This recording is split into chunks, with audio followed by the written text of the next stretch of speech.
নমস্কাৰ এই মুহূৰ্তত আহি পৰিছে সন্ধিয়াৰ কেইবাটাও গুৰুত্বপূৰ্ণ খবৰ আৰু এনে ধৰণৰ খবৰসমূহ নিতৌ চাবৰ কাৰণে চেনেলটো সাবস্ক্ৰাইব কৰি ভিডিঅ'টোত এটা লাইক কৰি দিব এই মুহূৰ্তত জনাই আছো এটা গুৰুত্বপূৰ্ণ খবৰ অসমৰ মুছলমানক বাছি অত্যাচাৰ কৰিছে হিমন্ত বিশ্ব শৰ্মাই মুখ্যমন্ত্ৰী হিমন্ত বিশ্ব শৰ্মাৰ বিৰুদ্ধে খৰব হৈ পৰিছে আমচুৱে কৈছে গোৱালপাৰাৰ হাছিলা বিলত প্ৰশাসনে বৃহৎ উচ্ছেদ অভিযান চলাইছে 1600 বিঘা ভূমিৰ পৰা প্ৰায় 8000 সংখ্যালঘু মুছলমানক উচ্ছেদ কৰা হৈছে এই উচ্ছেদ অভিযানক লৈ নিন্দা কৰিছে আমচুৰ মুখ্য উপদেষ্টা আইনুদ্দিন আহমেদে ফেসবুকত এটা পোষ্টত কৈছে যে মুখ্যমন্ত্ৰী হিমন্ত বিশ্ব শৰ্মা ডাঙৰীয়া আপুনি যিমান সংখ্যালঘু মুছলিম জনগণক অত্যাচাৰ কৰিব উচ্ছেদ কৰিব বিদেশী নামত নিৰ্যাতন কৰিব ভয় ভাবুকি দেখুৱাব আমি আৰু অধিক মানসিকভাৱে শক্তিশালী ৰূপত আগুৱাই যাম আপুনি আমাক নিষেধ কৰিব নোৱাৰে আৰু নোৱাৰিব এদিন ইয়াৰ উত্তৰ নিশ্চিতভাৱে লাভ কৰিব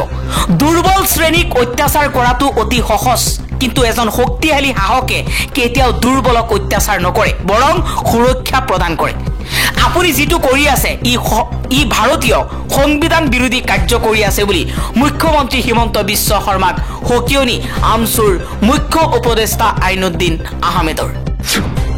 পৰৱৰ্তী খবৰ পুনৰ মুছলমানক টাৰ্গেট কৰিলে মন্ত্ৰী পীযুষ হাজৰিকাই এজন মন্ত্ৰীৰ এই ধৰণৰ মন্তব্য মানে সমাজত বিভাজন নিশ্চিত পীযুষ হাজৰিকাই কৈছে অসমীয়া ল'ৰা ছোৱালীয়ে ভালকৈ নপঢ়িলে আজমলৰ সন্তানে অসম দখল কৰিব তেও আজমল বুলি কৈ অসমৰ সংখ্যালঘু মুছলমানক অপমান কৰিলে পীযুষ হাজৰিকাই আন এটা খবৰ এটা দুটা নহয় বৰ্তমানলৈকে 370 টাতকৈও অধিক বেলিষ্টিক মিছাইলেৰে ইজৰাইললৈ আক্ৰমণ কৰিলে ইৰাণে ইজৰাইলত 370 টাতকৈও অধিক বেলিষ্টিক মিছাইলেৰে ভয়ংকৰ আক্ৰমণ কৰিছে ইৰাণে ইজৰাইলৰ কেইবাখনো চহৰত জৰুৰী অৱস্থা ঘোষণা কৰা হৈছে আনহাতে ইজৰাইলৰ ইয়াৰ ষ্ট্ৰাইকত ধ্বংস হৈছে ইৰাণৰ বিমান ঘাটি আৰু খাৰুৱা তেলৰ কাৰখানা ৰাজধানী তেহৰান এৰি পলায়ন কৰিছে হাজাৰ লোকে ইফালে ইজৰাইলক ভয়ংকৰ আক্ৰমণ কৰিছে ইৰাণে কৈছে ইজৰাইলে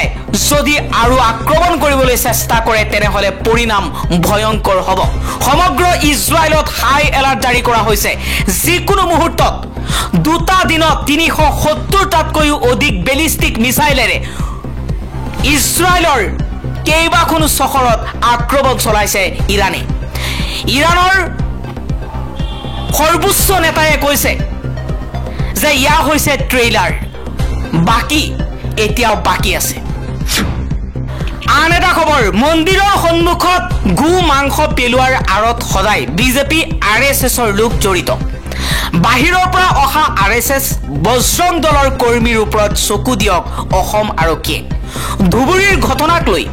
গৰজি উঠিল এপিচিচিৰ সভাপতি গৌৰৱ গগৈয়ে কৈছে সন্মুখত 2026 চনৰ বিধানসভা নিৰ্বাচনৰ পূৰ্বেই অসমত এক সাম্প্ৰদায়িক সংঘৰ্ষৰ সৃষ্টি কৰিবৰ কাৰণে চেষ্টা চলাইছে হিমন্ত বিশ্ব শৰ্মাই আন এটা খবৰ ৰাষ্ট্ৰীয় গাইপথৰ ওচৰত নচলিব এতিয়াৰ পৰা গৰুৰ বজাৰ দিলেই একশন লোৱা হ'ব চৰকাৰৰ ফালৰ পৰা এবাৰ মুখ্যমন্ত্ৰী হিমন্ত বিশ্ব শৰ্মাই গৰুৰ বজাৰক লৈ মন্তব্য কৰিছে গৰুৰ বজাৰক লৈ প্ৰশ্ন কৰিছে গৰুৰ বজাৰক লৈ একশন লোৱাৰ সিদ্ধান্ত গ্ৰহণ কৰিছে যিমানে 2026 চনৰ নিৰ্বাচন চমু চাপি আহিছে সিমানে বৃদ্ধি পাইছে গোমাংস হিন্দু মুছলমানৰ ৰাজনীতি অবৈধ গৰুৰ বজাৰক লৈ এবাৰ কঠোৰ মুখ্যমন্ত্ৰী হিমন্ত বিশ্ব শৰ্মা ৰাষ্ট্ৰীয় গাইপথত গৰুৰ বজাৰ দেখিলেই লগে লোৱা হ'ব একশন অবৈধ গৰুৰ বজাৰৰ ওপৰত তীক্ষ্ণ দৃষ্টি মুখ্যমন্ত্ৰী হিমন্ত বিশ্ব শৰ্মাৰ আন এটা খবৰ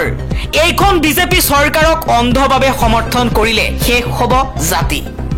অসমৰ জাতি মাটি ভেটি হিমন্ত বিশ্ব শৰ্মাৰ চৰকাৰৰ সন্মুখত কিমান সুৰক্ষিত খিলঞ্জীয়াৰ মাটি অধিগ্ৰহণ কৰি কিয় চৰকাৰে ইণ্ডাষ্ট্ৰি বনাব গুৱাহাটীৰ কোটি টকাৰ মাটি পানীৰ দামত বেপাৰীক দিয়ে হিমন্ত বিশ্ব শৰ্মাৰ বিৰুদ্ধে বিজেপি চৰকাৰৰ বিৰুদ্ধে খৰব হৈ এই মন্তব্য কৰিছে কংগ্ৰেছ নেত্ৰী মীৰা বৰঠাকুৰ গোস্বামীয়ে পৰৱৰ্তী খবৰ বাংলাদেশৰ প্ৰাক্তন প্ৰধানমন্ত্ৰী শেখ হাছিনা আৰু তেওঁৰ দলৰ কেইবাজনো নেতাক দিয়া হ'ব কঠোৰ শাস্তি। তিনিওজন নেতাৰ বিৰুদ্ধে শুনানি গ্ৰহণ কৰা হ'ব বাংলাদেশত। বাংলাদেশৰ প্ৰাক্তন প্ৰধানমন্ত্ৰী শ্বেখ হাছিনাই বাংলাদেশত স্বৈৰাচাৰী শাসন চলোৱাৰ অভিযোগ উত্থাপন কৰিছে বাংলাদেশৰ অন্তৰ্বৰ্তীকালীন চৰকাৰৰ মুৰব্বী ডক্টৰ মহম্মদ ইউনুছে। মহম্মদ ইউনুছে কৈছে যে শ্বেখ হাছিনাৰ শাসনকালত সম্পূৰ্ণৰূপে গণতন্ত্ৰ নোহোৱা হৈ পৰিছিল বাংলাদেশত। শ্বেখ হাছিনাৰ মন্ত্ৰী, শ্বেখ হাছিনাৰ চৰকাৰৰ শাসনকালত যিমানবোৰ অৰাজক, যিমানবোৰ স্বৈৰতন্ত্ৰ চলিছিল আৰু যিসকল ইয়াৰ লগত জড়িত প্ৰত্যেকজন নেতাক কঠোৰভাৱে শাস্তি দিয়া হ'ব। পৰৱৰ্তী খবৰ, শ্বুট এট ছাইটৰ জৰিয়তে সাম্প্ৰদায়িক সংঘৰ্ষ লগোৱাৰ চেষ্টা কৰিছে হিমন্ত বিশ্ব শৰ্মাই। মুখ্যমন্ত্ৰীৰ মন্তব্য কংগ্ৰেছ সাংসদ প্ৰদ্যুৎ বৰদলৈয়ে কৰা সমৰ্থনৰ বিপৰীত স্থিতিত ৰাইজৰ দল। সংবাদমেলৰ জৰিয়তে সৰব হৈ পৰিছে ৰাইজৰ দল। ৰাইজৰ দলে কৈছে যে ধুবুৰীত গো মাংসৰ বিতৰ্কক লৈ শ্বুট এট ছাইটৰ যি নিৰ্দেশনা মুখ্যমন্ত্ৰীয়ে দিছে, ইয়া এক সাম্প্ৰদায়িক সংঘৰ্ষৰ বিপৰীতে আন একো নহয়। এক সাম্প্ৰদায়িক সংঘৰ্ষৰ সৃষ্টি কৰিবলৈহে এনেকুৱা নিৰ্দেশনা দিছে হিমন্ত বিশ্ব শৰ্মাই। পৰৱৰ্তী খবৰ, 5দিনীয়া ভ্ৰমণসূচীৰে আমেৰিকাত পাকিস্তানৰ সেনাপ্ৰধান আসিম মুনিৰ।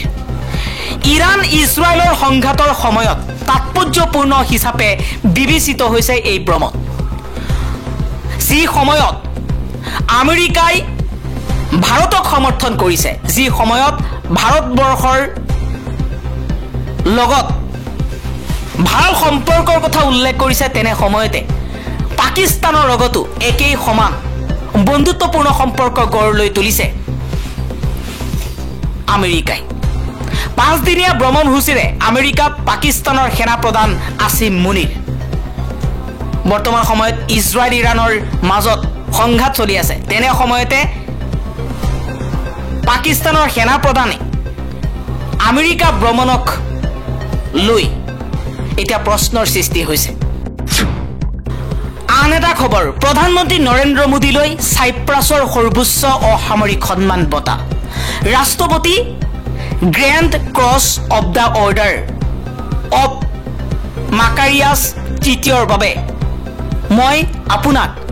ছাইপ্ৰাছ চৰকাৰ আৰু ছাইপ্ৰাছৰ জনতাৰ প্ৰতি আন্তৰিক কৃতজ্ঞতা প্ৰকাশ কৰিছো বুলি মন্তব্য কৰিছে প্ৰধানমন্ত্ৰী নৰেন্দ্ৰ মোদীয়ে। 23 বছৰৰ ভিতৰত ছাইপ্ৰাছ ভ্ৰমণ কৰা প্ৰথমজন ভাৰতীয় প্ৰধানমন্ত্ৰী নৰেন্দ্ৰ মোদীক ছাইপ্ৰাছৰ ৰাষ্ট্ৰপতি নিকোছ ক্ৰিষ্টোডুলিয়েৰে বেজে order of Makarios তৃতীয়ৰ grand cross বঁটা প্ৰদান কৰিছে।